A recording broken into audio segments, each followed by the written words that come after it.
My friends, in today's gospel, Jesus emerges from his confrontation with the Pharisees with a little parable about the difference between digestion and the intentions of the heart. In Genesis, God gave Adam a tour of the Garden of Eden with all its luscious trees, but warned him about the tree of the knowledge of good and evil. What we eat is less significant and dangerous than what we think about. Forbidden fruit opens us to temptation. Food, like air and water, is the center of life. In Jesus' time, religion had a lot to say about eating, and soon enough, there were all kinds of restrictions. Jesus focuses not so much on physical consumption, but on human motivation. What we eat may cause us to be sick, but it doesn't defile us spiritually or morally. It is what comes from our inner thoughts and desires that can defile who we are. Pride makes us imagine that we are self-made and that we can be dependent of others, even of God. We decide as we wish to live as we wish.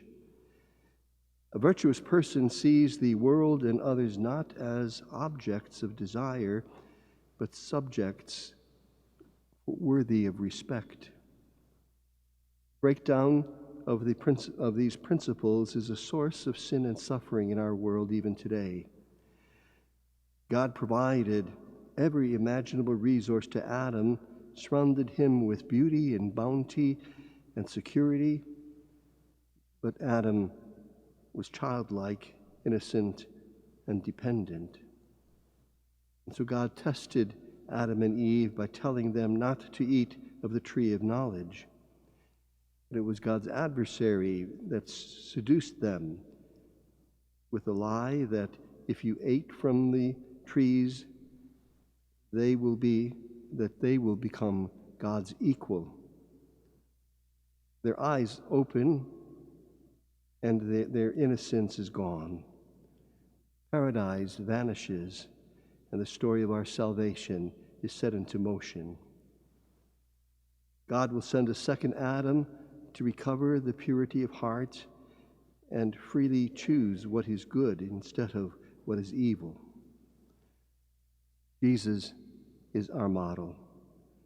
One of the Beatitudes says that the pure of heart see God and live in right relationship with the world and with one another. To be in communion with Jesus is to become his presence, to walk in the light, in his light that enables us to experience his divine image and his likeness in ourselves.